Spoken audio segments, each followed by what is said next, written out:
Ki xatına padar gelecek muam olmadı. Xatınım. Sağırıp gittim seni. Dubai'den geldim Dubai'den. Yiyeceğim xatın.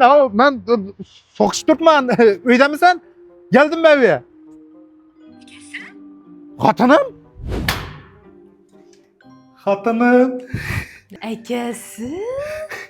Xatınım. Akası. Xatın canım. Akacanız yaxşı geldinizmi? Seni sağırıp gittim. Niyetlimen. Yaxşı. Yulduzxan yaxşı mısınız? Yaxşı yaxşı Cemal Bey ötmeye gerek. Rahmat size. Rahmat. Nerede yürüyediniz?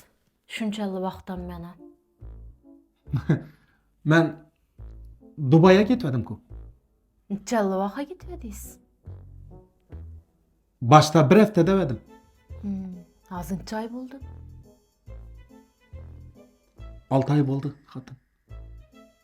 Yani 6 ay oldu desen. Hey, aslan söyle. Hey, her safar sen işini etip, her xil gaplarni aytib qishqiraversan baku, bu videoni ko'rib o'tirganlar bana bu xatindan qo'rqamaydi bo'ladi.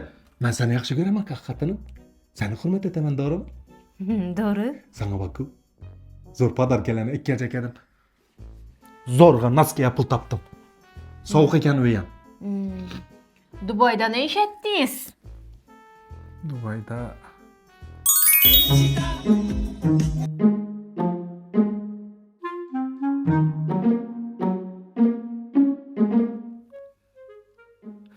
Hatun ben görsen yaman qiynaldim. Sen için, şu ailem için yaman qiynaldim. Ben baku her xil gaz salada ishladim. Ben keyin bassellarda ishladim. Keyin dörlab ishladim, bellarim og'rib ishladim.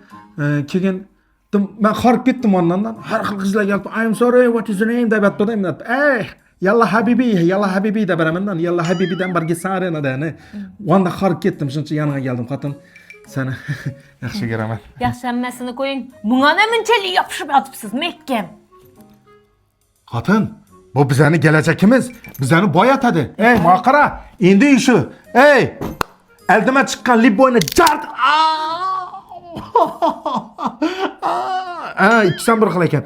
Endi xudo xolasa zo'r bo'lib ketamiz. Qarab tur xotin. Yomon bo'lib ketamiz. Ko'rsataymi? Görsün. Xotin, Qaranovak keldim. O'zbekistonda yagona bir dona dillerni olib keldim, Propak Abdulni. Bu Dubayda ishlab chiqariladi. Endi Dubaydan bormi? Uni prostoy versiya chiqmaydi. Eng originali. Avtomat korobka mashinalari salsa bo'ladi, mexanik mashinalari salsa bo'ladi. Ana undan keyin korobkani moylardan boku ishlatadigan o'zini Abdullari bor. Endi qara, eng yagona bir dona deganim, ishi bulonbani bormi?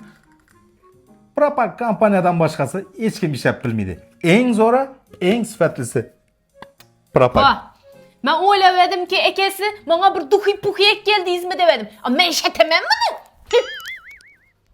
Xotin, bu Propakni jonlantirib sotib boshlasam, eng zo'ri, eng boyi o'zim bo'laman. Kiyib beraveraman shu o'zlaringni. Propak eng zo'ri.